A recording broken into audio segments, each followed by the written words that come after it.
¿sí? Una teoría. Entonces, lo que sucede es que la teoría que queda tiene que sufrir modificaciones, eso es claro. Pero no es una convalidación directamente. Eso es lo que aclaro. Ahora no me acuerdo quién era que había comentado. Sandra Palacios. Sandra, ¿vos fuiste? Sí, profe. Ajá. No es precisamente una convalidación, ¿sí? Pero hablemoslo luego, ¿sí? Porque somos muchos también, profe, en esa situación. Yo también, el Sí, semestre sabemos. pasado con el plan anterior, TO3, yo ya pasé. Y me decía que tenía que cursar otra vez. No, ahora tenés que usar teoría 4. Porque teoría 4 se habilitó otra vez. Samba. Teoría 4 el lunes. Pero a ver, vamos a ordenar. Claro, vamos a hablar después de los 15 minutos para que justamente no haya teléfono cortado, ¿sí? Dentro de 5 minutos, entonces, ya enseguida. De cualquier manera, todos aquellos que estén en esa situación, quédense y estén atentos, digamos, ¿verdad?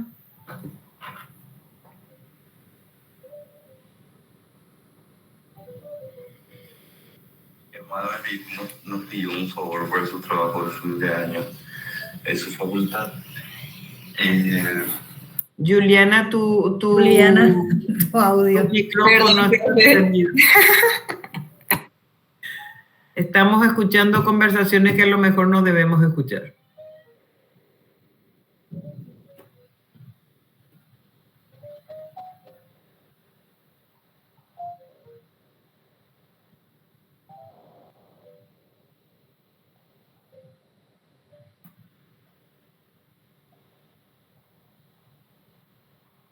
Nos quedamos en 54,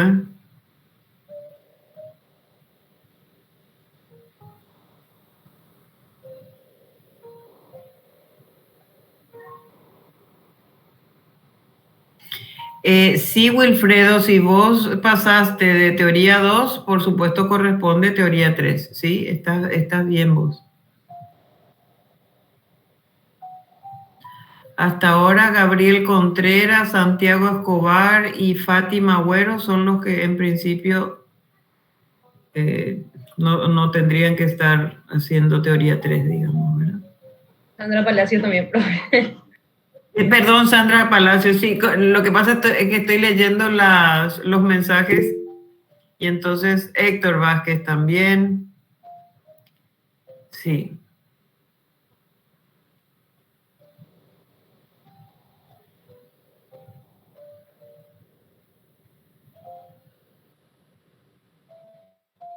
Lucas Chamorro también.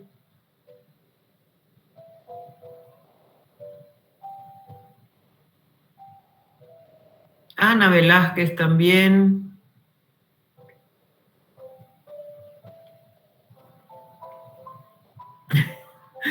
Yelitza también. Muy bien.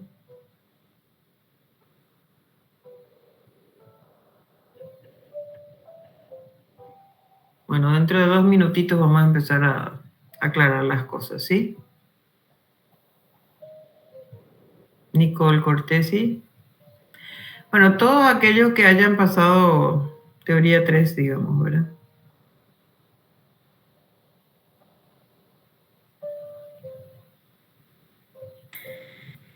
Y la pregunta académica, profe, es, en cuanto escribieron, ¿será que mezclaron a la gente de teoría 3 con la teoría 4? ¿Cómo académicamente habrá quedado esa lista? Y no lo sé, por eso vamos a hablar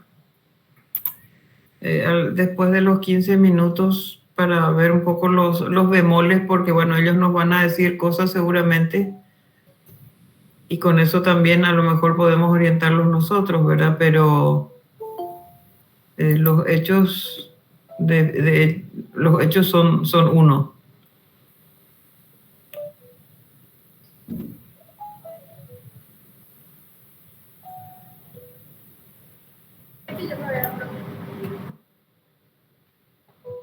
Profe, yo cuando me inscribí, me explicaron que Y historia me pasó lo mismo también. Yo había pasado historia 3 y volví a tener historia 3 y Teo lo mismo. Pasé Teo 3, volví a tener Teo 3 y le pregunté.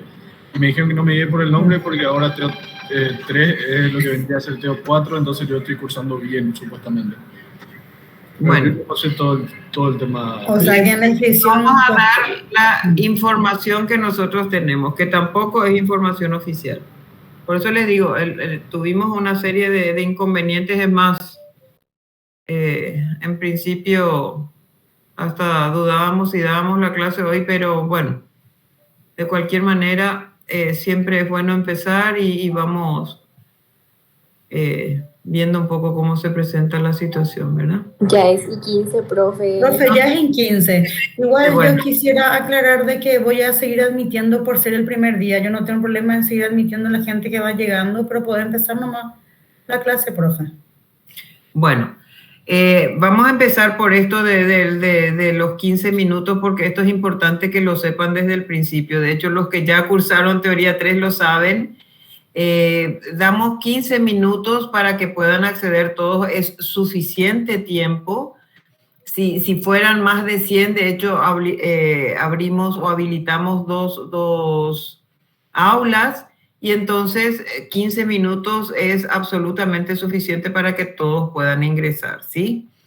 Entonces, con esta cuestión de los 15 minutos, lo que sí cabe entonces es comentarles un poco que de hecho hasta el día de ayer en que recibimos una información no oficial, en principio otra vez se desarrollaría teoría 3 en todo su contenido y teoría 4 en todo su contenido, ¿sí? Entonces, en este semestre otra vez no se va a producir esto que decía Sandra, se le llama fusión, digamos, pero en realidad creo que será un contenido diferente, ¿verdad? Porque, bueno, hay que ver cómo se trabaja eso, ¿verdad? Pero en principio hasta ahora hay dos, o sea, sigue teoría 3 y sigue teoría 4, ¿sí? Esa es la información que tenemos. Lo que yo les sugeriría a todos los que están o que ya cursaron teoría 3 y ya pasaron la materia, que vayan por favor a la dirección académica y consulten de vuelta porque esto aparentemente fue una decisión del consejo directivo.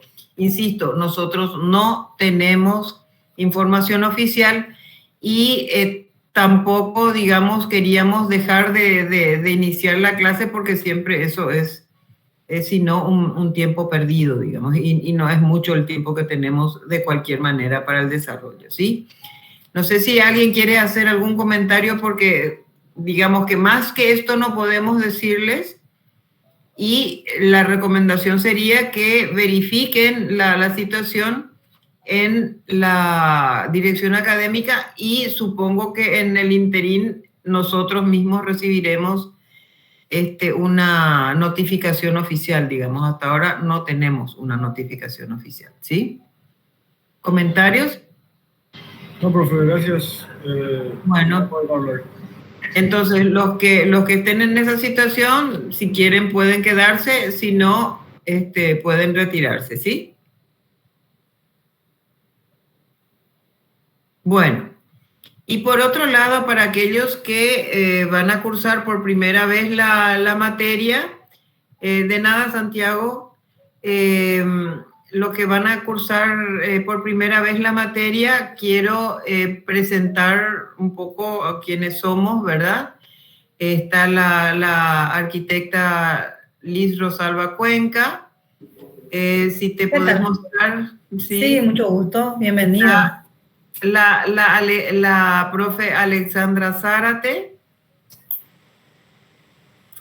y el profe Carlos Raúl Gómez Núñez, perdón. Y yo soy la arquitecta Ana Raquel Flores, soy la encargada de la cátedra, ¿sí? Entonces, nosotros vamos a estar durante todo el semestre con ustedes y, como les decía al principio, si hay algo que nos disgusta profundamente son los silencios en la cátedra. Vamos a ir hablando un poco el sentido de la importancia que le damos a estos silencios, ¿verdad? O las ganas que tenemos de no experimentar los silencios, ¿verdad? Así que, bueno, empezamos un poco con esta cuestión, ¿sí? Y antes que nada quería preguntarles, a ver, ¿qué es ser mayor de edad para ustedes? Tener más responsabilidades, trabajar. A ver, ¿qué más? Hay 50 personas en este momento en el aula, así que pienso que pueden haber varias opiniones. ¿Qué significa ser mayor de edad?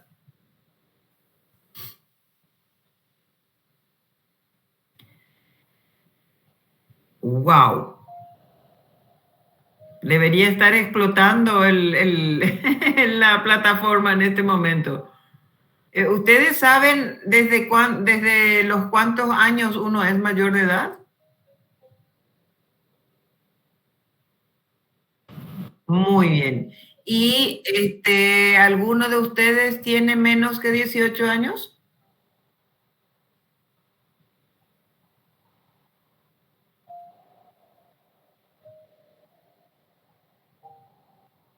A ver, ¿alguien tiene menos de 18 años? Bueno, el que calla otorga, dicen en este caso, ¿verdad? Así que yo presumo, si no hay más respuestas tampoco, yo presumo que evidentemente no hay gente de 18 y de menos de 18 años, ¿sí? O sea, eso significa que todos son mayores de edad, ¿sí? Y decía Wilfredo que es tener más responsabilidades. Y yo le diría a Wilfredo, es básicamente tener una conducta responsable, ¿sí? Es decir, desde que uno tiene 18 años, porque se considera, digamos, que hay una condición humana que lo permite, ya pueden ser encausados judicialmente, por ejemplo, ¿verdad? Por algún acto ilícito que se pueda cometer, ¿sí? Pero sobre todo implica también una responsabilidad en la toma de decisiones. Afrontar los problemas o llevar situaciones con madurez y responsabilidad, dice Dana. Exactamente.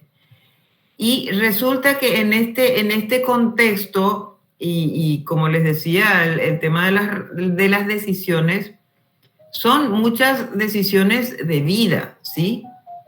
Y en ese sentido, cuando ustedes deciden seguir la carrera de arquitectura, es porque ustedes imaginan una vida desarrollándose en términos de la arquitectura, ¿sí? Esa decisión, y lo planteo siempre y todos los semestres, esa decisión implica básicamente tomar con mucha responsabilidad los requisitos que se plantean en la clase, ¿sí? Y significan básicamente adultez, ¿sí? Ustedes ya son adultos, ya toman decisiones, ya deben comportarse responsablemente y entonces, nadie en realidad a ustedes les puso una pistola en la cabeza para que sigan la facultad, ¿sí? Lo siguen porque ustedes quieren seguir la facultad. Y ustedes me dirán, ¿qué tiene que ver esto con la teoría? Y tiene que ver fundamentalmente con lo que es la teoría dentro de su concepto y dentro de lo que es la reflexión, porque pareciera ser que de repente no estamos tomando muy en serio este tema de la mayoría de edad y la responsabilidad en las decisiones, ¿sí? Entonces yo les recuerdo, ¿sí?, que a partir de los 18 años son adultos que han tomado la decisión de seguir la carrera de arquitectura y que eso implica necesariamente asumir también las obligaciones y los requisitos que implica la carrera, ¿sí? Seguir las materias obligatorias, culminar las materias optativas o las libres que ustedes decidan tomar, ¿sí? Y que lo hagan con responsabilidad, ¿sí?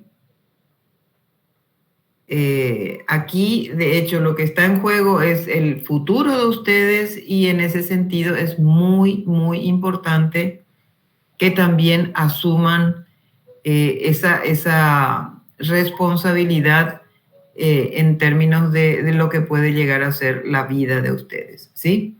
Así que yo espero que los que participen, después que se resuelvan estos problemas de administrativos, digamos, es que tomen con decisión y también con responsabilidad las tareas y, por supuesto, la dedicación y el tiempo que necesita la materia para poder desarrollarla adecuadamente, ¿sí?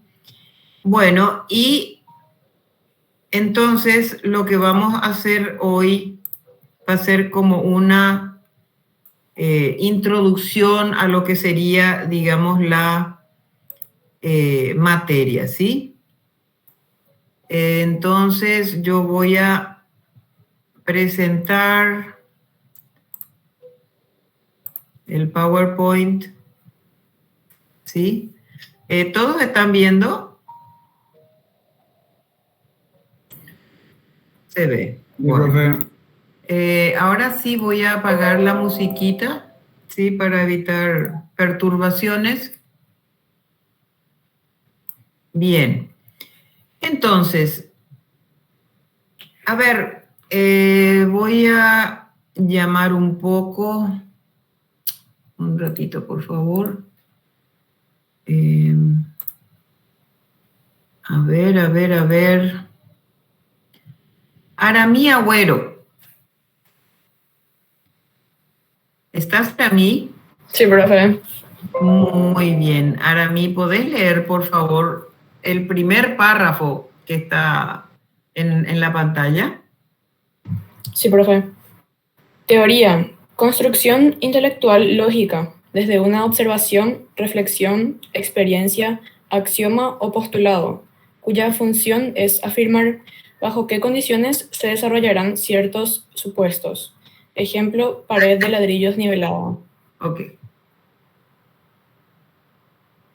A ver, ¿quién puede decir lo que es o puede desarrollar lo que significa construcción intelectual lógica? Acuérdense que estamos en teoría y vamos a desarrollar lo que es la teoría, ¿sí? ¿Qué es una construcción intelectual lógica? Un planteamiento en la mente que se basa en la lógica, supongo. Sí, a ver, lo lógico lo que implica es básicamente una secuencia, ¿sí? Es una construcción que se desarrolla mentalmente, ¿sí? Que habla básicamente de ir asumiendo conocimientos, ¿sí? Secuencialmente, porque resulta que de este conocimiento yo fui sacando otro conocimiento y otro conocimiento y otro conocimiento, y por eso es que en principio todo lo que pueda hacer el desarrollo del conocimiento es infinito, ¿sí? Porque de la colita de un conocimiento nosotros podemos sacar infinitos conocimientos más, ¿sí? Entonces, es una construcción intelectual lógica, es una construcción secuencial, ¿sí? de conocimiento, básicamente, ¿sí? Y se produce desde una observación, reflexión, experiencia, axioma o postulado. Es decir, hay un montón de elementos a partir de lo cual se parte, digamos, para el desarrollo de una teoría, ¿sí? Y nosotros básicamente lo que buscamos es que la cátedra de teoría sea una cátedra de reflexión en relación a cómo hacemos arquitectura, ¿sí? Lo vamos a ir viendo de diferentes formas, pero lo vamos a ir tocando desde ese enfoque, cuya función es afirmar bajo qué condiciones se desarrollarán ciertos supuestos. Hay un montón de cosas que nosotros damos por sabidas y ni siquiera nos preguntamos cómo es que se producen, ¿verdad? Y aquí dice ejemplo, en realidad es solamente la pared de ladrillos, ¿sí? Y nosotros cuando pensamos en la pared de ladrillos, tenemos una imagen, tenemos un conocimiento de la pared de ladrillos, ¿sí? Y eso mismo es lo que de repente nos permite también profundizar el conocimiento de lo que es una pared de ladrillos y saber cómo es que se conforma una pared de ladrillos, ¿sí? Entonces, la función de la teoría es saber bajo qué condiciones se desarrollarán ciertos supuestos. El supuesto de la pared de ladrillos, pero cómo es que se origina, cómo es que se conforma una pared de ladrillos, ¿sí? Y a continuación se dice, es la capacidad de entender la realidad más allá de la experiencia sensible y su expresión mediante el lenguaje, ¿sí? Si nosotros profundizamos el conocimiento de la pared de ladrillos, sabemos fundamentalmente que no es porque nosotros apilemos los ladrillos que se conforma la pared de ladrillos. A ver, ¿quién me puede explicar cómo se conforma la pared de ladrillos?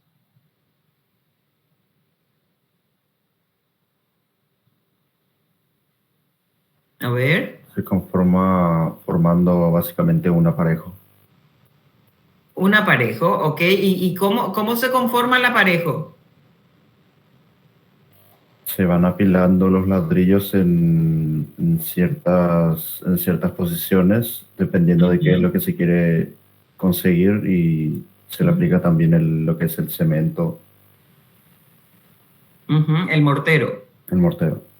Ok, bien. Y con eso ya está.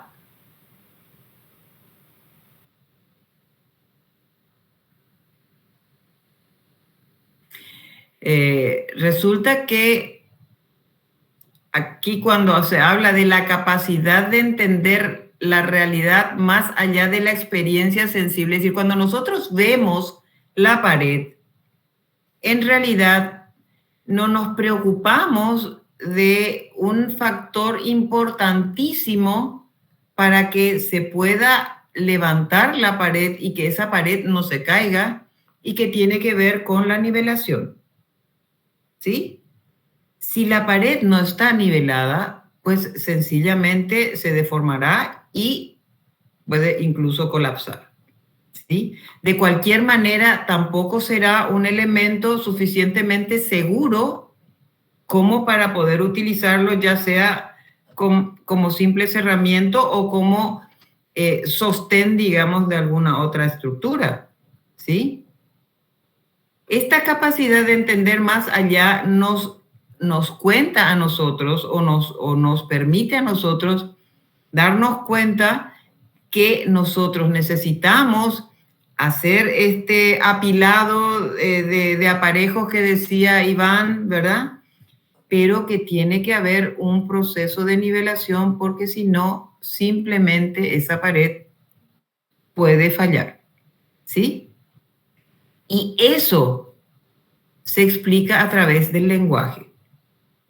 La teoría lo que hace es desarrollar con el lenguaje un texto explicativo de cómo se producen ciertos supuestos. ¿Vamos bien hasta acá? ¿Alguien quiere aportar algo más o alguna duda?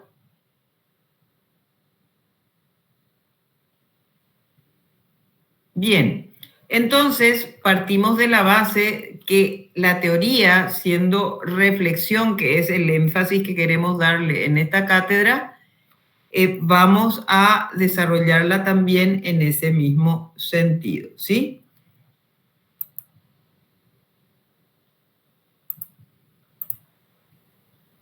A ver.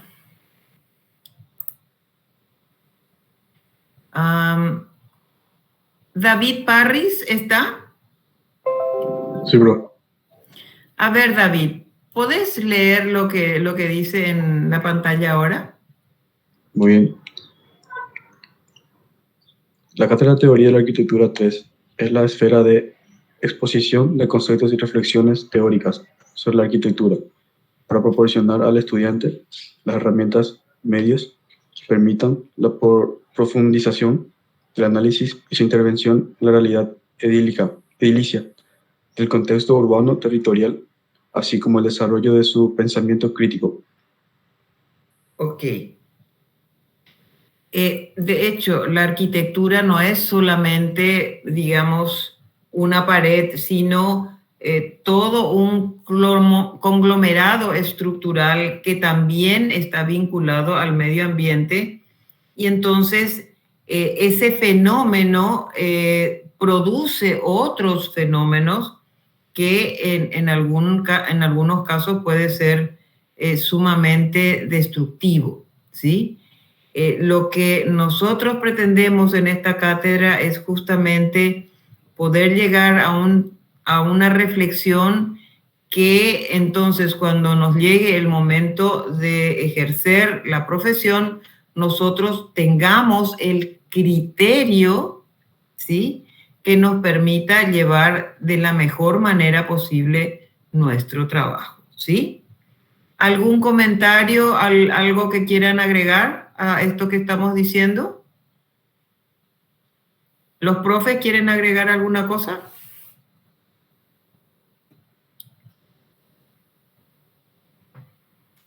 Bueno, y resulta que en esta reflexión nosotros queremos repasar un poco algunos pensadores de la teoría, ¿sí?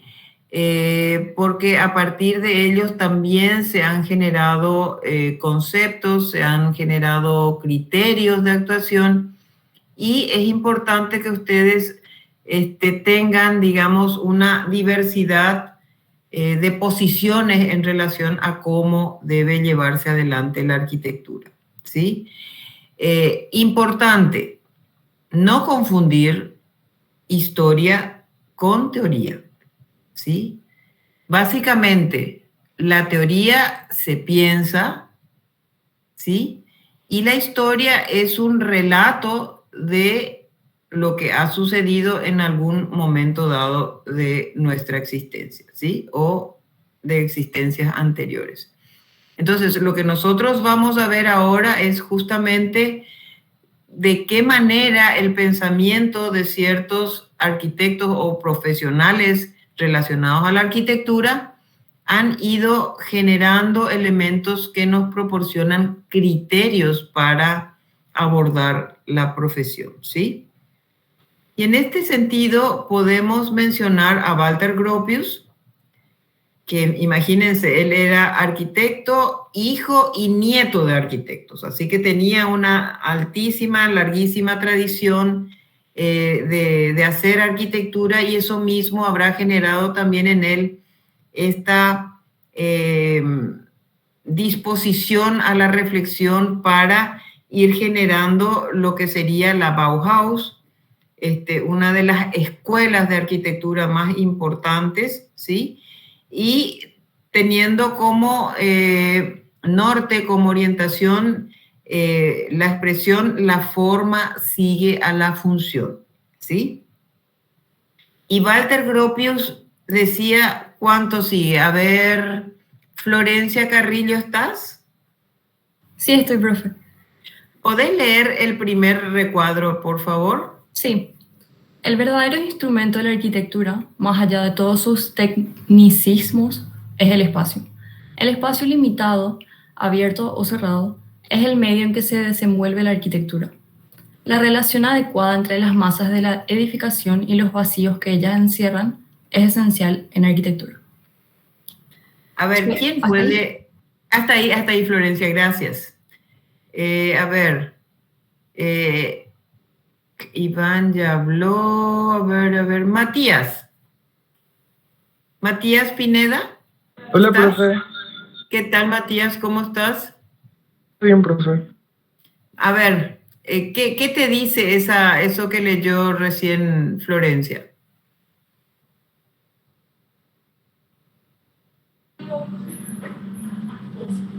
Ella leyó el primer cuadro, profe.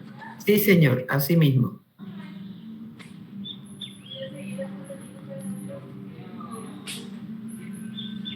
Que lo que me dice es que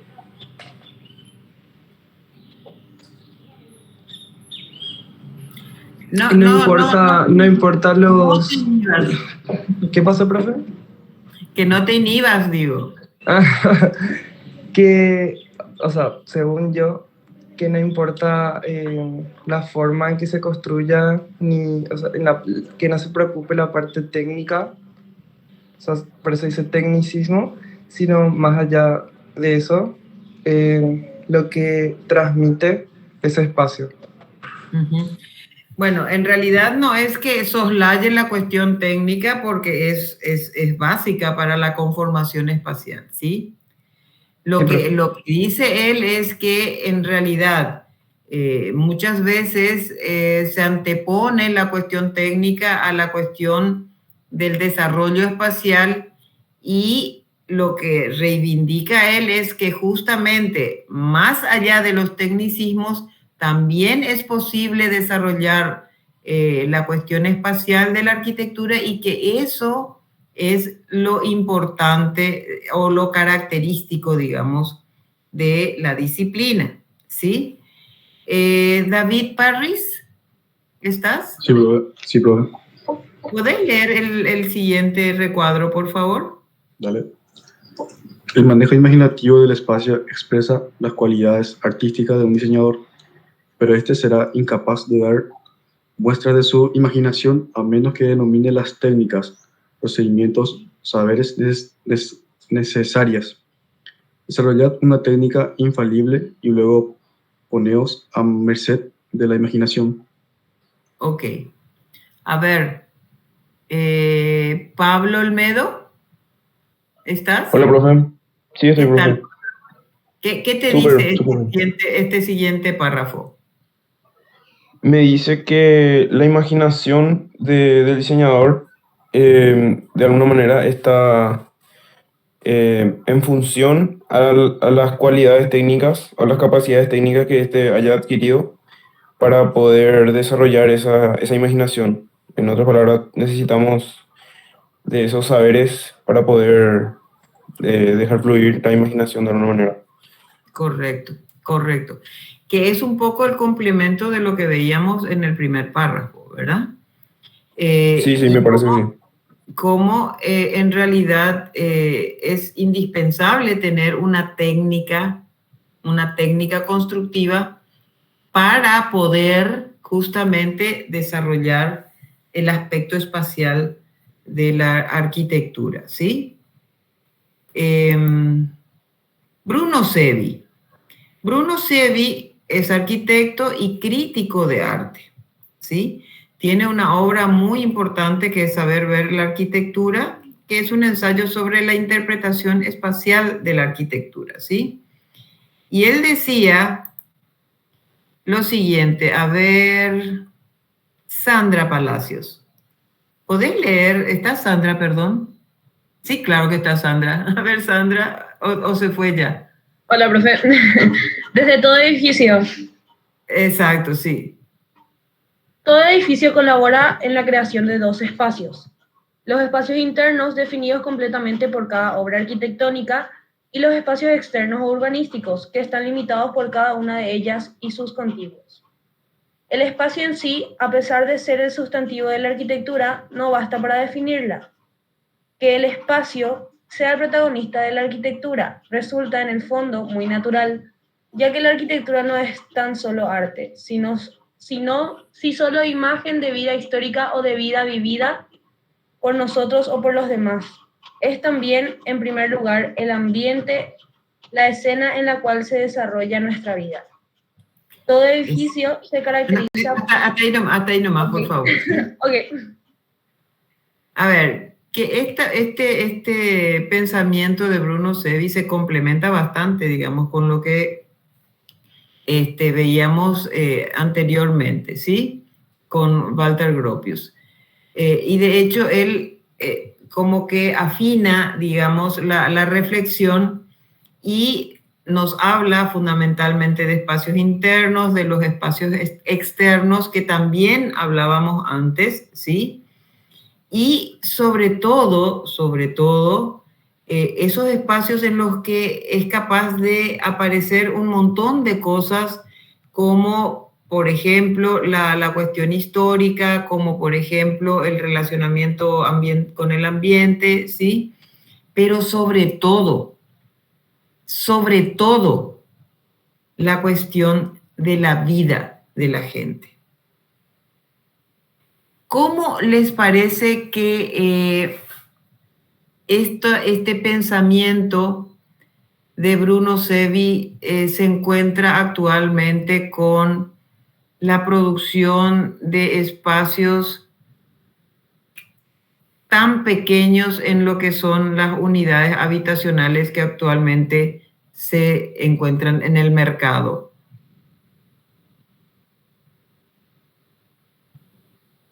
¿Entendieron mi pregunta?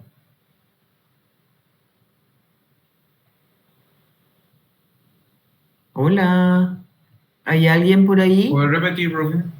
Sí, digo, cuando Bruno Sevi hace énfasis en que la arquitectura, tanto como espacio interior o como espacio exterior, ¿sí?, es básicamente el escenario de desarrollo de la vida de la gente, ¿cómo contrastamos o cómo encontramos la producción actual de espacios habitacionales tan pequeños que podemos encontrar en el mercado?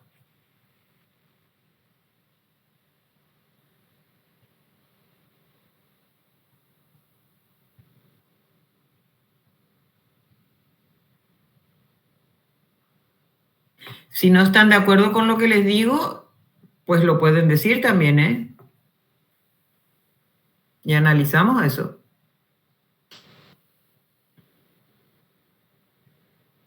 De hecho, en semestres anteriores hubo bastante... no entienden del todo mi pregunta. Yo no estoy entendiendo del todo la pregunta. A ver, vuelvo a plantear. Bruno Sevi dice que en todo edificio nosotros podemos encontrar dos tipos de espacios, los interiores y los exteriores, ¿sí? Y que en esos espacios se pueden dar un montón de valores, pero sobre todo aquel que tiene que ver con que el espacio arquitectónico es el espacio donde se desarrolla la vida de la gente, ¿sí? Yo traigo ese pensamiento a lo que se produce actualmente y que tenemos en todo el mercado invadido en términos de oferta de espacios habitacionales, ¿sí? ¿Qué les parece en términos del desarrollo de la vida los espacios habitacionales que se están ofertando en un montón de edificios que se construyen últimamente. ¿Ya quedó más clara la pregunta? Profe, voy a tratar de responder de la mejor manera que pueda. Yo creo que entiendo tu punto y me parece que es como condicionar un poco la vida de los futuros usuarios de esas unidades por el hecho de que los espacios muchas veces están hechos así como por cantidad, como si fuera un producto así que no está pensado para cada persona y para cada habitante de ese lugar. Y eso creo que sería el punto principal, que no está pensado según las diferencias y las necesidades de cada usuario, sino que es más bien así un producto, para la redundancia, comercial y en cantidad, así como para todos la misma cosa y condiciona, creo yo, la vida de los usuarios. Ujú. A ver, los compañeros de los semestres anteriores hablaban de que no se podía poner nada, digamos, en los espacios, ¿verdad? Y a ver, que de alguna forma lo que dice Pablo no es de alguna forma, es muy real, porque de hecho hay, digamos, todo un condicionamiento en relación al mobiliario, por ejemplo, ¿verdad? O a incluso qué equipamiento se puede tener en esos espacios, ¿verdad? Si yo tuviera, a ver, yo de hecho tengo muebles que eran de mi bisabuela, por ejemplo, ¿verdad? Que los atesoro y los valoro muchísimo porque son buenísimos muebles. Pero estoy segura que esos muebles no van a entrar en las salas que tengo en las unidades habitacionales que se ofrecen en el mercado últimamente, ¿sí? Entonces, ¿qué sucede? Resulta que yo tengo que deshacerme de esos valores enormes para mí, ¿verdad? Porque no solamente tienen, digamos, el valor del buen mueble, sino el valor afectivo que tienen esos muebles, ¿sí? Entonces, esa cuestión o lo que está planteando Pablo, me parece que es una aproximación muy acertada, digamos, y bueno, no sé si alguien más quiere agregar alguna cosa o también contradecir a Pablo o contradecir a Bruno Sedi, ¿verdad? A ver, ¿alguien más? Yo nada más mencionar un poco lo irónico que es eso, el hecho de que la arquitectura realmente nos sirve como ese espacio o ese ambiente para el desarrollo de la vida humana, y que a día de hoy, justamente por este tipo de problemas, se condicione bastante y se limite en todo lo que quiere o necesita una persona. Uh-huh.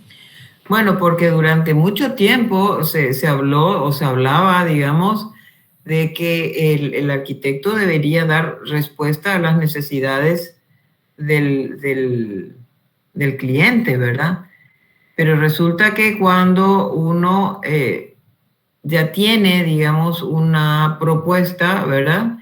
Y no le queda mucho más que aceptar esa propuesta, porque además eso está muy condicionado por el aspecto económico, ¿verdad?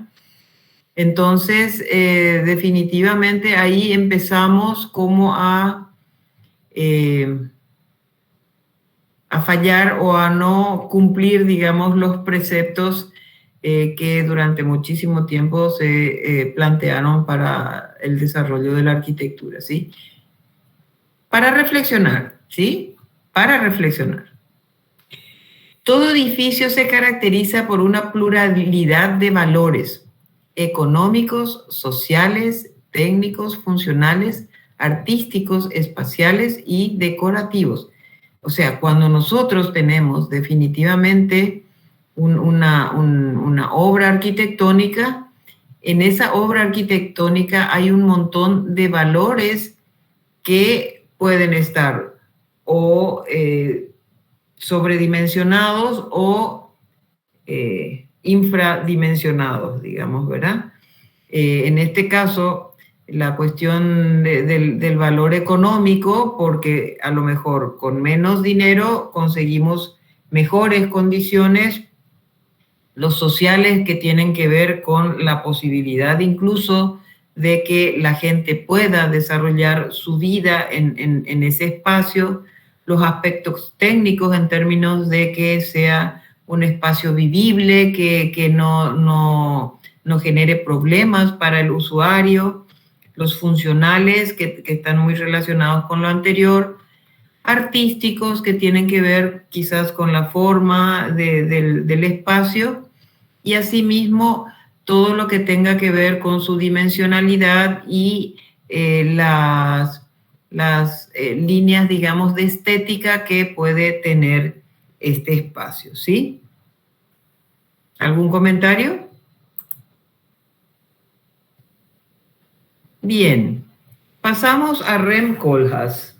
Sí, ya más actual, fue varias veces premiado con el Pritzker, el Premio Imperial, el RIVA, Premio de Arquitectura Contemporánea Mies van der Rohe, y él también, en este mismo contexto, desarrolla una reflexión en relación a lo que es el ejercicio de la arquitectura y sobre todo lo que es la arquitectura que se produce actualmente, ¿sí? Creo que los arquitectos deberían convertirse en algo mucho más político, más antropológico y más económico, dice Rem Koolhaas, ¿sí? Y a ver, ¿qué creen que quiere significar cuando hace referencia a lo político? Y hablamos aquí de lo político no como lo partidario, ¿sí? Porque nosotros mezclamos mucho esa cuestión. Lo político no necesariamente es lo partidario. Lo político o la política tiene que ver con una visión de sociedad que pueda tener un arquitecto, en este caso, ¿sí? Entonces, cuando hablamos de un arquitecto político, ¿qué es lo que estamos significando? ¿O qué es lo que esperamos encontrar de un arquitecto político? Insisto, no partidario.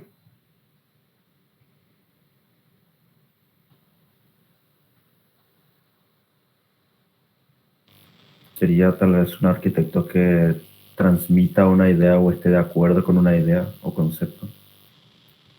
Correcto, y sobre todo considerando, digamos, que nuestros clientes son básicamente la sociedad, son posturas, son criterios que tienen que ver con cómo se piensa, digamos, resolver las necesidades o las demandas que tienen las sociedades en relación al hábitat, fundamentalmente, ¿sí? Antropológico, es decir, más conocedor de lo que es el ser humano, ¿sí? No solamente un elemento económico en términos de, bueno, es alguien al que yo le tengo que vender alguna cosa, ¿sí? Sino comprender al ser humano y saber cuáles son sus necesidades básicas y tratar de dar a esas necesidades la mejor respuesta posible, ¿sí? Y lo económico tiene que ver básicamente con aquello que responda también de la mejor manera a esas necesidades, ¿sí?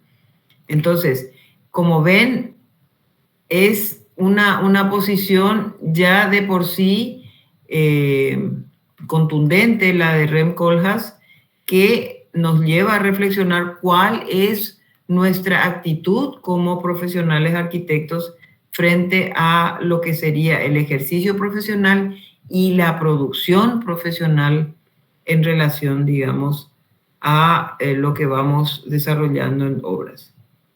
Y a ver, ¿por qué quieren ser arquitectos ustedes?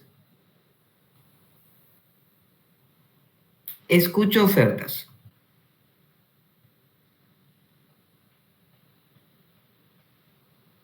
¿No saben ustedes por qué quieren ser arquitectos? Para ganar plata. Ok. Orlando Franco dice que para ganar plata. Ok. ¿Otra opinión? Estoy formulando mi respuesta, profe, pero voy a escribirte. Ah, muy bien. Ok. A ver, ¿quién más? Principalmente para ganar plata, pero también para poder convertir espacios mejores.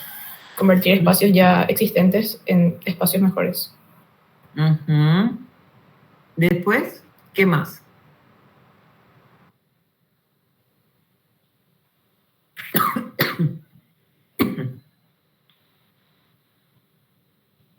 ¿Alguien más que pueda, o sea, ustedes están siguiendo la carrera y no saben por qué quieren ser arquitectos?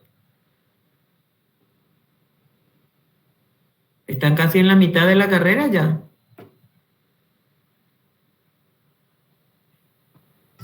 Para diseñar espacios o edificios. Ujú. ¿En qué contexto, Fátima? O sea, yo puedo diseñar, pero sin, ¿cómo decirte?, preocuparme demasiado cómo, ni para qué, ni por qué, ¿verdad? Enfocándonos en el diseño y en las necesidades de nuestros clientes o de los humanos en general. Ujú. Ya. ¿Quién más? Estoy esperando el mensaje de Florencia. Iván dice, me gustaría crear diseños que se adapten a las necesidades humanas y que sean accesibles y no limitantes, ¿sí? Dana Meister dice, para contribuir a la sociedad con mis ideas. Bien.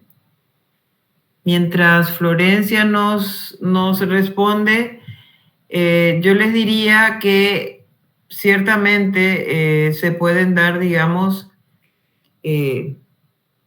todas las posiciones que ustedes tienen, ¿sí?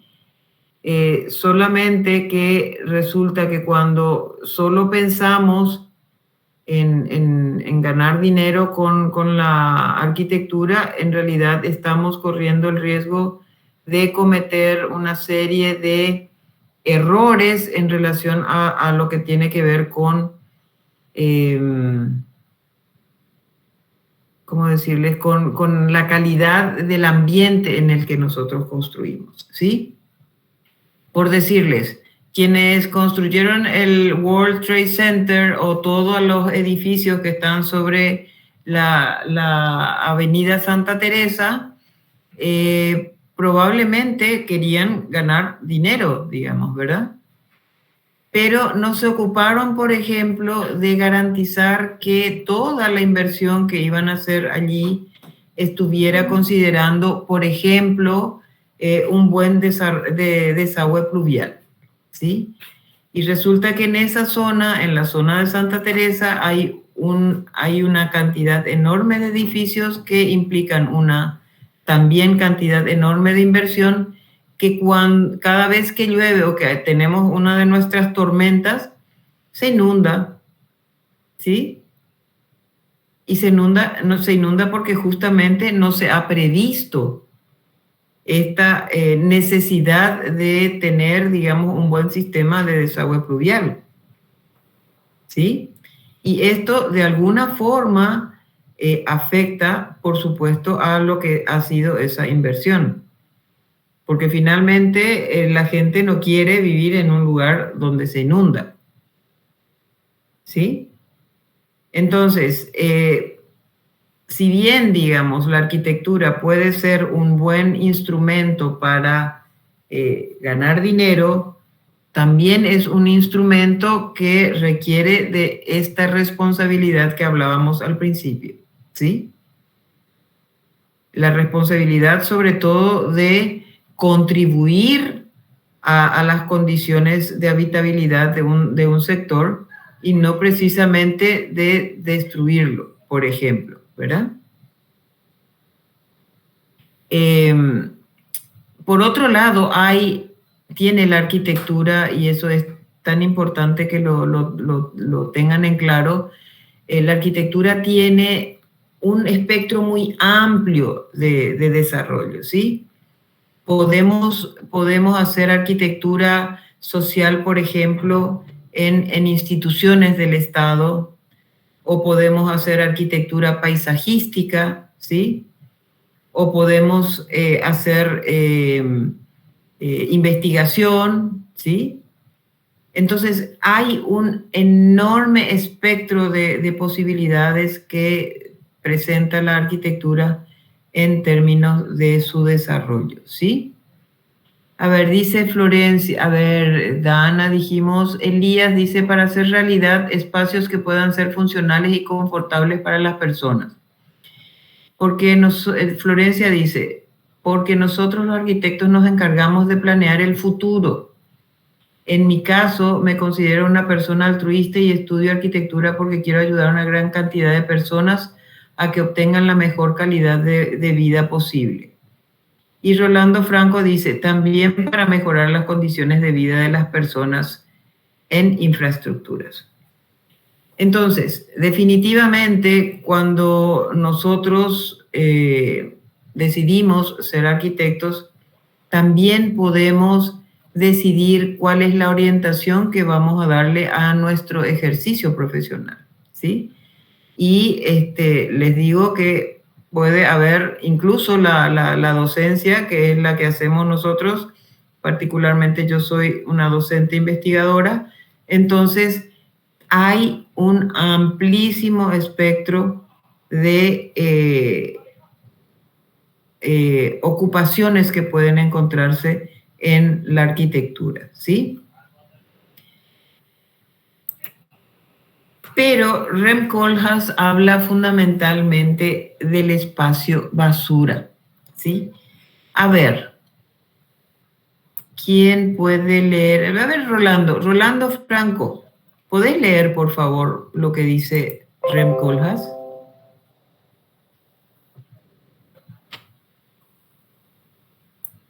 ¿Rolando?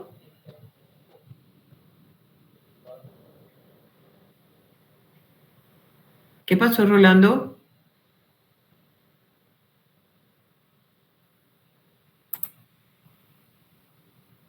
Profe, yo puedo leer, yo soy muy fan de Rem. Bueno, a ver, Florencia. Desde el comienzo. Adelante. Puedes leer todo, ¿sí? Ok. Porque es largo y no podemos detenernos demasiado, ¿sí? El espacio basura aparenta ser un espacio, es una sombra o residuo del espacio moderno o, por otro lado, es el presagio de lo que ocurrirá en todas partes. En este enfoque se ubica el más representativo de sus aparatos, del espacio basura, donde reina el consumo, el shopping mall, transformado en técnica o instrumento, cuya finalidad es fundamentalmente económica. Conjunción de técnicas y hábitos de vida que uniforman las necesidades como la vivienda, el vestido, gustos, etc., buscando universalizar el carácter de la vida a través del consumismo. En él reina la actividad de entretenimiento, el flujo de mercancía, humanos, información y dinero. El espacio basura que nos arropa acabará negando todo lo que se ha conseguido hasta hoy con los pensamientos y teorías arquitectónicas. Estas se harán nada dentro de esa máquina de deseos banales que es el mall. Florencia, ¿te animás a comentar lo que dice Rem Koolhaas, ya que sos fan de él? En realidad, esta parte sobre el espacio basura nunca llegué a leer. Me encantaría leer muchos libros de él. Comencé a leer ¿cómo se llama este libro? Te digo después. Okay. Pero el espacio basura no tengo aportes ahora mismo sobre esta parte. Bueno, pero a ver, de lo que leíste, a ver, ¿qué interpretas? Es una crítica muy dura a lo que es la producción arquitectónica comercial fundamentalmente, ¿sí? Pero que de alguna forma también se reproduce en lo que podrían ser las ofertas habitacionales. Así que vemos un montón de casas que son todas la misma forma, las mismas, los mismos detalles, los mismos tratamientos, los mismos equipamientos incluso, ¿verdad? Equipamientos incluso, tal cual como se producen los malls. ¿Qué es lo que pasa con los malls? A ver, ¿qué es lo que pasa con los malls? Y él dice que su finalidad es fundamentalmente económica, que solo sirve para eso. Sí, pero habla, digamos, de un aparato, ¿sí? O sea, es un elemento que además se reproduce ad infinitum, porque el mall es exactamente lo mismo aquí y en la China, ¿sí? No hay aporte, eso es lo que él dice, son todos iguales, ¿sí? Por eso habla incluso de el espacio basura que nos arropa acabará negando todo lo que se ha conseguido hasta hoy con los pensamientos y teorías arquitectónicas. Porque de hecho, echa por la borda la teoría, ¿sí?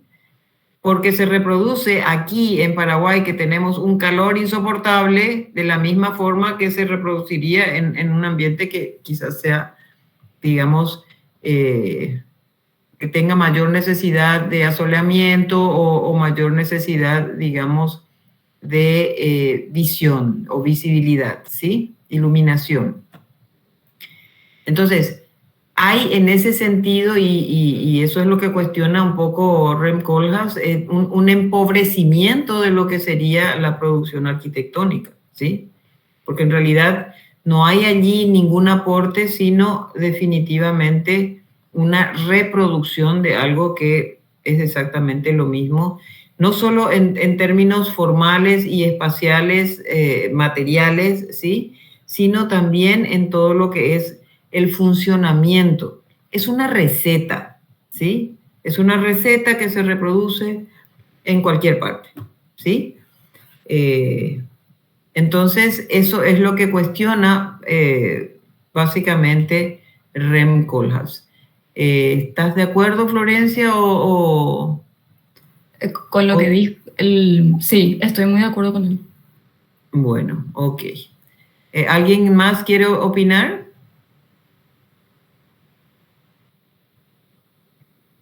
Bien. Pasamos a Shigeru Ban. ¿Alguien oyó hablar de Shigeru Ban?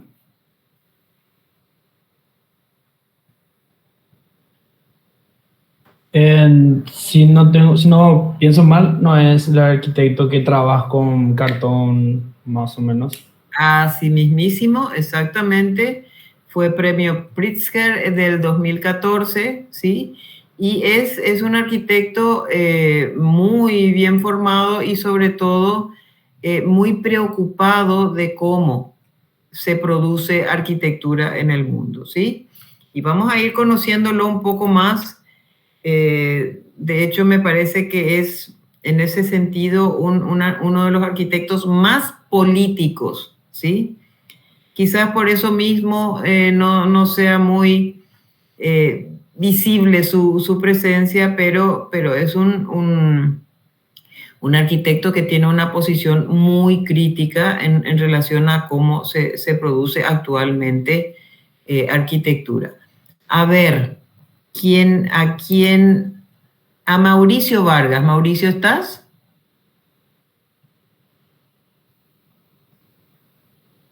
Mauricio Vargas, ¿estás? Oscar Cabañas.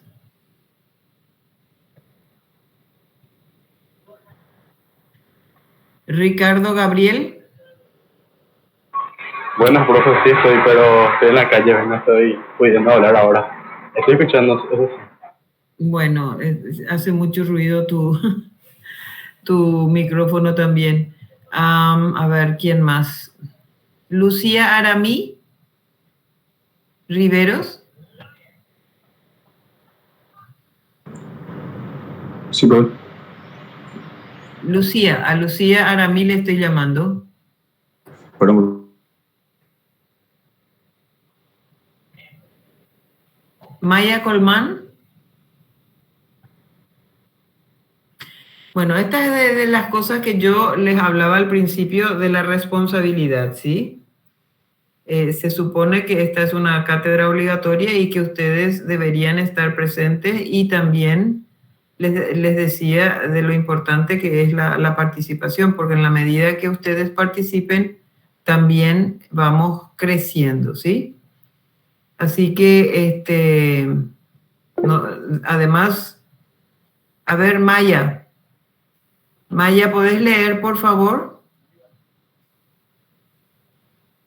Ah, no tenés micrófono. Bueno. Profe, yo te quiero comentar algo. A ver, Sandra. Viste Sí, que sí. después de esta materia tenemos Historia 3. Y Historia 3 es presencial y empieza a las 6. Entonces, a muchos, yo creo que por eso el compañero estaba en el auto, o muchas personas ya salieron porque van a tratar de llegar también para las 6 en la facu y muchos viven lejos. Esa fue también nuestra complicación de hoy, nada más quería comentarte eso. Gracias por la información, Sandra. Muchísimas gracias por la información, porque realmente ese es un problema, ¿eh? Ese va a ser un problema muy complicado. Bueno, a ver, Sandra, ¿te animás?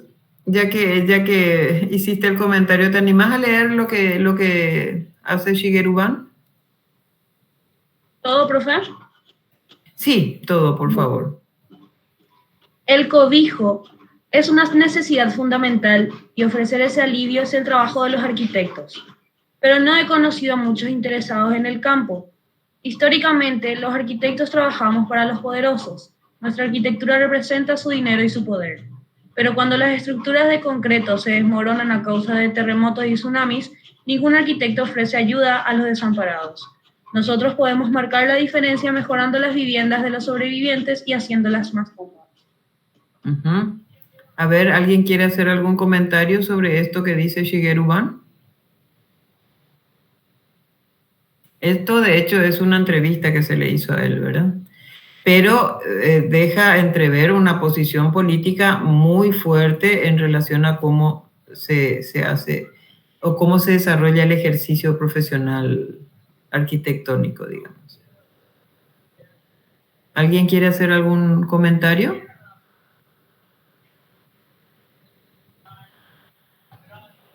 ¿Están de acuerdo con esto que dice Shigeru Ban? Sí, profe. Estaba pensando justamente sin comentar algo, pero la verdad es que estoy de acuerdo y no se me ocurre mucho en este momento. Dana también está de acuerdo. A ver, sigamos. Acá lo que nosotros podemos ver son las soluciones que va creando Shigeru Ban utilizando elementos muy poco elaborados, digamos, ¿verdad?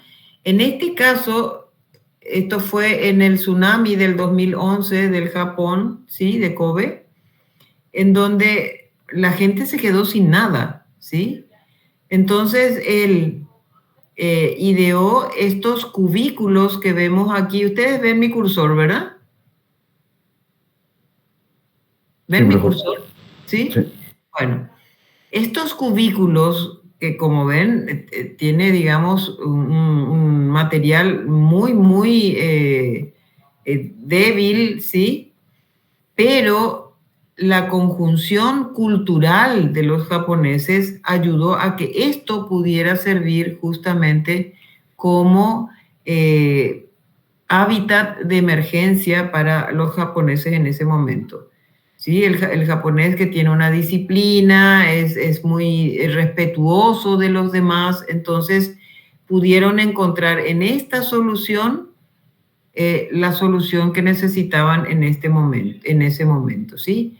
Esto que vemos aquí es una solución que desarrolló Shigeru Ban con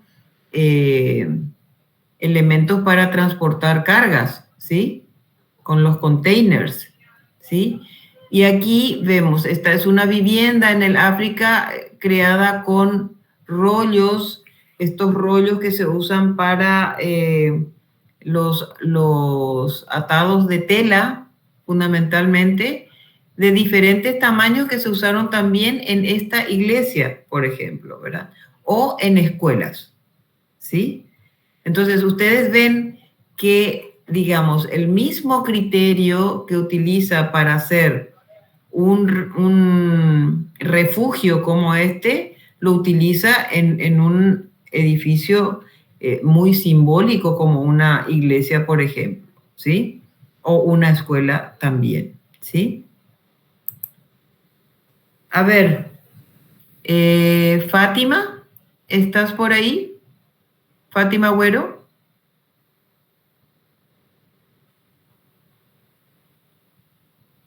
Sí, profe.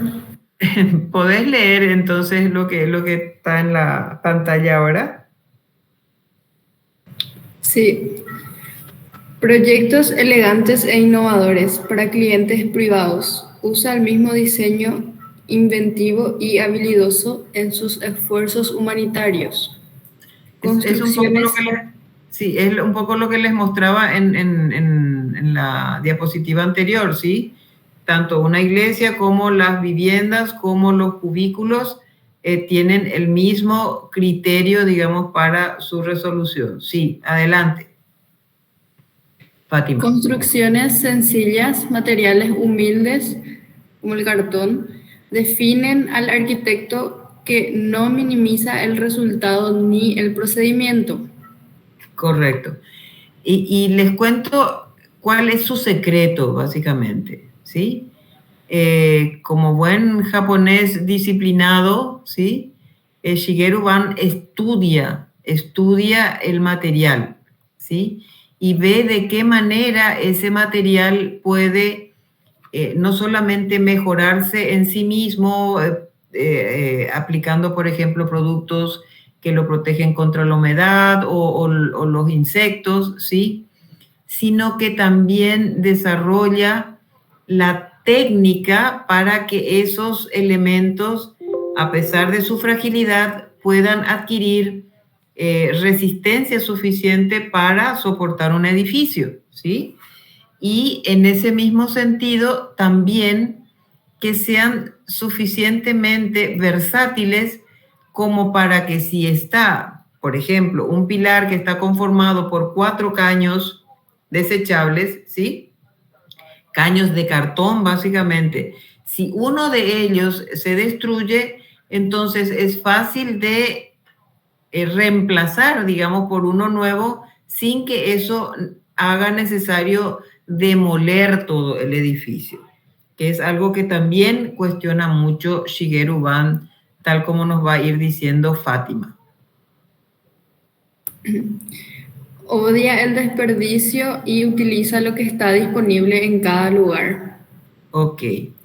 Seguí nomás, Fátima. Ok.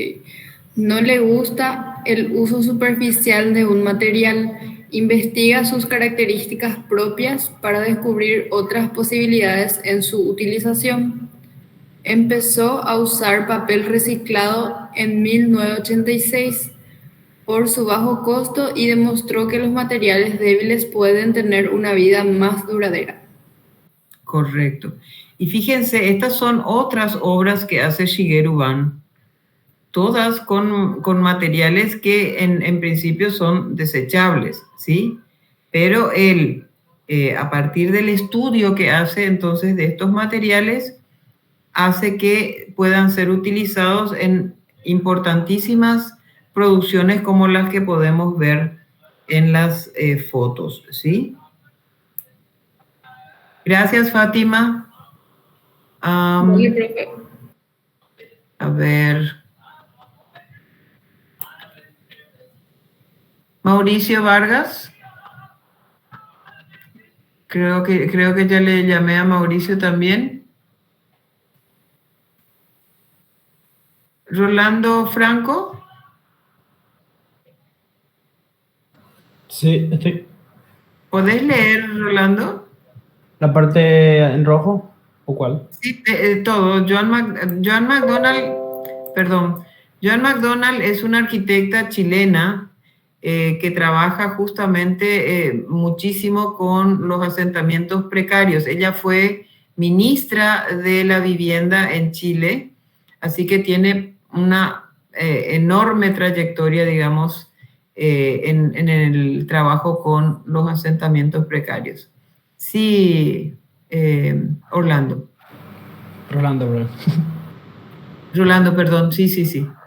La vivienda social nace de un interés de las empresas constructoras por meterse en un campo donde antes no hacían negocio. Lo que hacen es bajar los estándares, pero siguen con sus mismos preconceptos de clase media. Está enfocado desde la oferta, no desde la necesidad. A ver, ¿qué les dice este pensamiento de Joan McDonald? Yo creo que es simplemente el interés propio de la empresa, marketing, creo que se le puede decir. Uh-huh. Que Bueno, no importa tanto a las personas, diría yo. De hecho, es todo un sistema que, digamos, funciona mucho a nivel de programas del Estado, ¿sí? Que, a ver, para pensar, digamos, son programas que deben ser muy bien resueltos para la gente de escasos recursos, porque la gente de escasos recursos no tiene recursos para resolver los problemas estructurales que puedan tener esto que dice Joan McDonald de bajar los estándares, ¿sí? Normalmente los espacios pequeños, los materiales que no son de primera calidad, la baja calidad en la construcción también. Muy frecuentemente solemos encontrar las viviendas de interés social con grandes rajaduras o instaladas en áreas que son inundables, por ejemplo. Esas cosas no las puede resolver una persona a la cual están destinadas estas viviendas, ¿sí? Entonces, hablar de un tema empresarial, digamos, en estos casos, ya de hecho choca, digamos, con lo que debería ser el trabajo para las personas de escaso nivel económico, ¿sí? Entonces, lo que dice Joan McDonald es algo justamente para ir pensando muy fuertemente en cómo estamos trabajando. ¿Podés seguir, Rolando, por favor?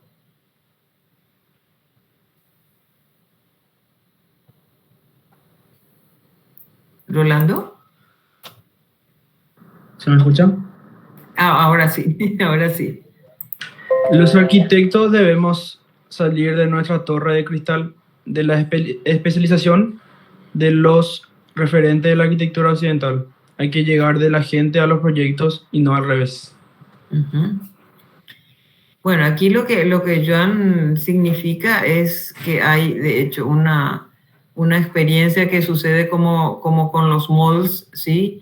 Que se reproducen y de hecho, ella habiendo sido ministra de la Vivienda en Chile, ustedes sabrán que para nosotros la experiencia chilena ha sido siempre el norte, digamos, a seguir, ¿sí? Y yo les digo particularmente, de acuerdo a lo que conozco, por lo menos, de toda la producción de vivienda de interés social en Chile, lo que sucede es que sí, se construyeron muchas viviendas, pero no se resolvió el problema habitacional, ¿sí?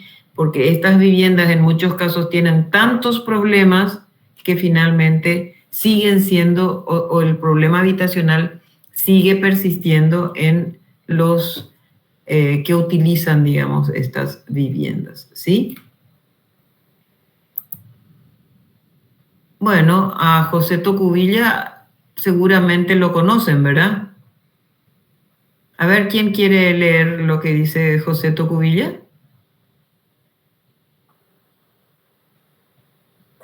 Elías Alfaro. ¿Puedo leer yo? Pablo, perfecto, Pablo, te escuchamos.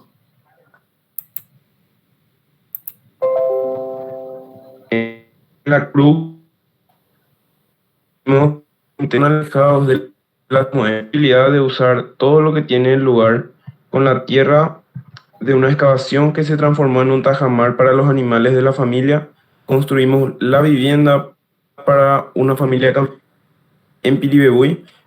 La tierra se convierte en muro, tapial y luego en espacios habitables. La casa se construye sacando los materiales del mismo sitio. Implementamos el reciclaje de agua a través de un sistema de tratamiento. Recolectamos las aguas negras en una cámara depuradora mediante un sistema de camalotes y decantación, dado que hay un arroyo muy lindo abajo y queríamos preservarlo. Esa agua tratada con el sistema de canales va a una huerta primero y después al arroyo ya limpia y sin olor. A ver, ¿qué puedes decirnos, Pablo, de esta experiencia que comenta Joseto? Para empezar, es bastante, creo yo, impresionante como casi no sé cuántos elementos está reutilizando, y no solamente la reutilización, sino ahí al final me doy cuenta de que incluso el tema de los desechos de las aguas servidas y todo tuvo un tratamiento para no echar nomás así y descomponer, por ejemplo, lo que es el cauce hídrico que hay, y la verdad eso me llama mucho la atención realmente. Uh-huh. Sí, de hecho, él y hay otros, muchos arquitectos, entre ellos el arquitecto Luis Silvio Ríos, que también enseña en la facultad. De hecho, tiene una cátedra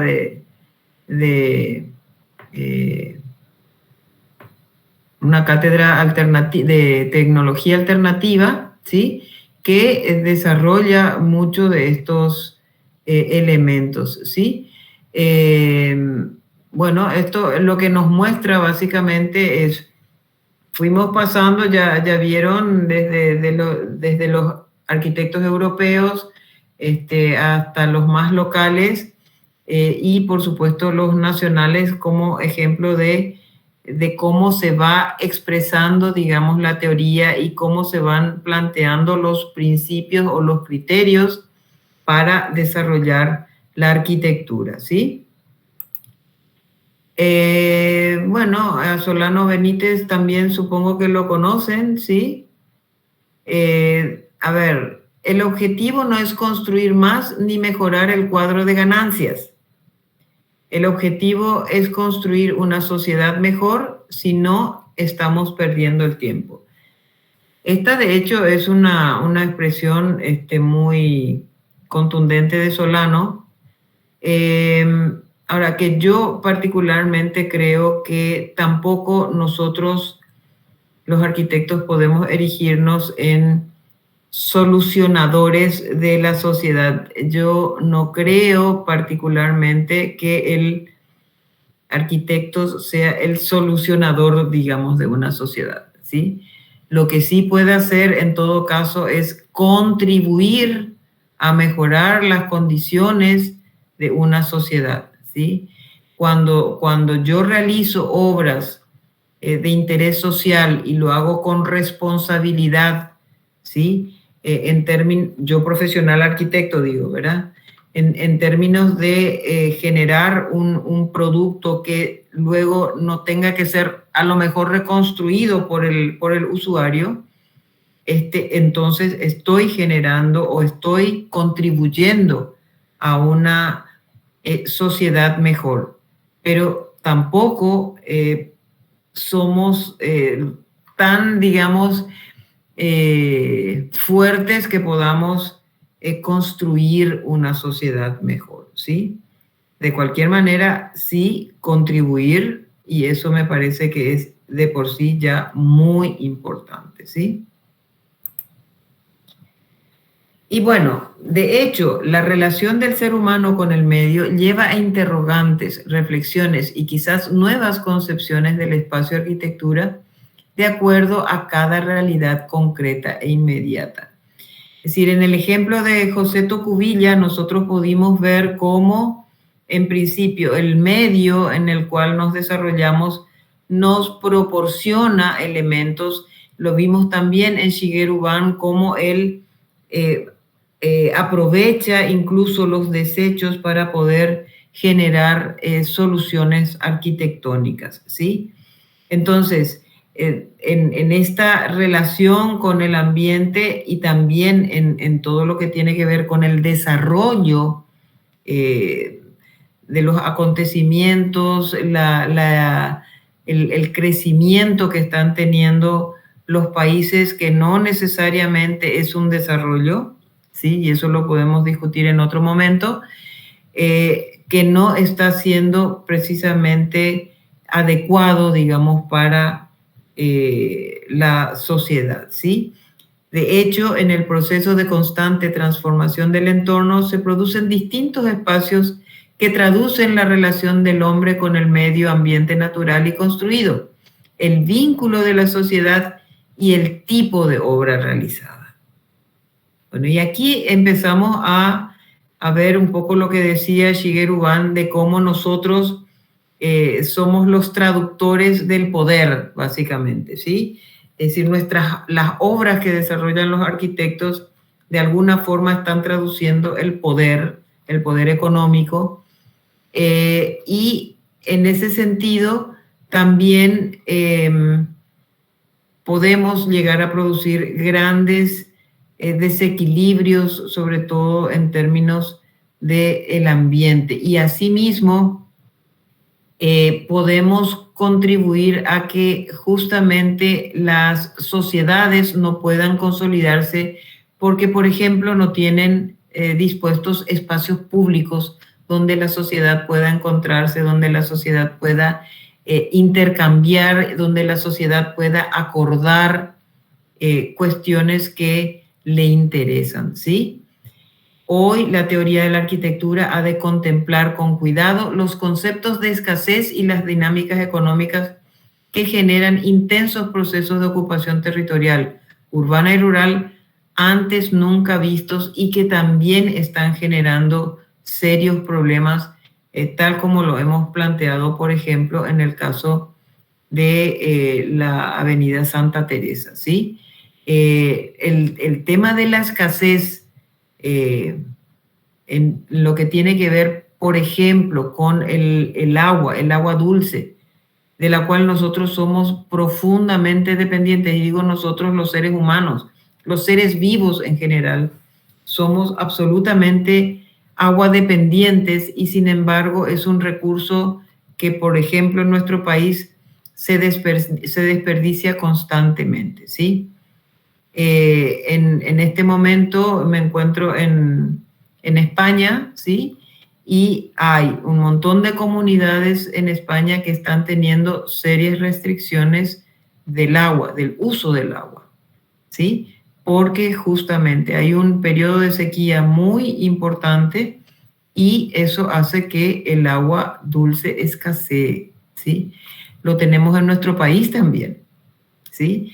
Solo que nosotros todavía somos como muy poca gente, muy poca población, y entonces como que no nos preocupamos demasiado, pero la falta de agua puede significar un problema muy, muy grave a corto plazo también en nuestro país, ¿sí? Las dinámicas económicas hacen que el recurso natural agua se utilice de manera que resulta en lucros cuando es una necesidad básica. El caso de las aguas embotelladas, por un lado, contaminan el ambiente y por otro lado están utilizando el recurso natural como un bien de lucro, definitivamente, ¿sí? Para reflexionar también, ¿sí?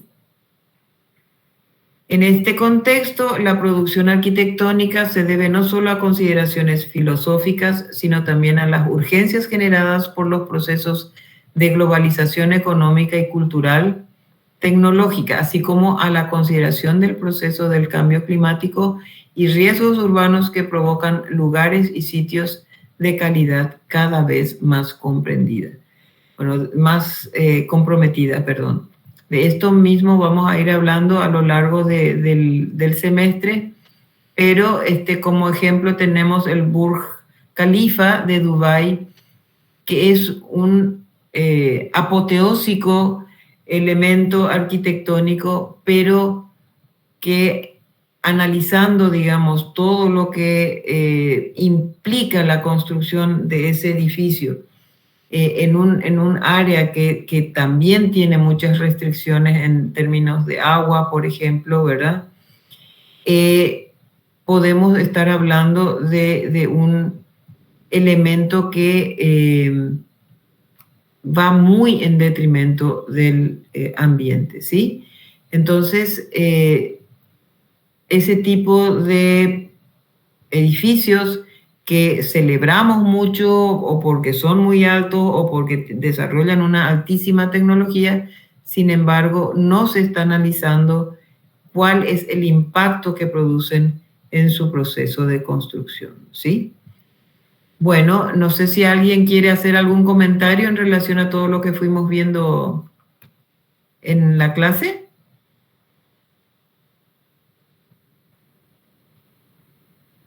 Bueno, con esto terminamos entonces. A ver.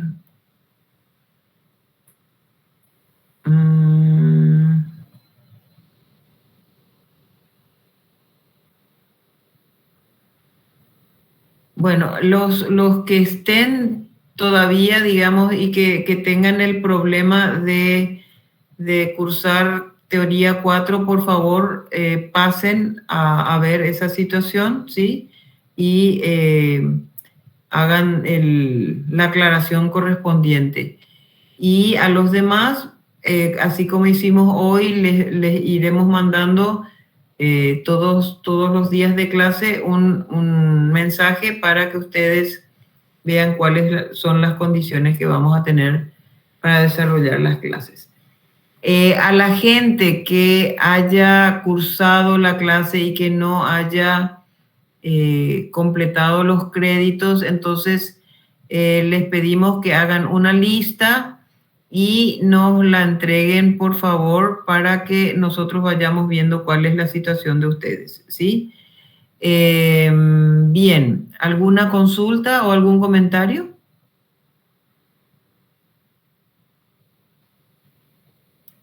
Bueno, con esto terminamos la clase de hoy y nos vemos el próximo martes, ¿sí? Hola, profe, pero hay una consulta en el chat. A ver,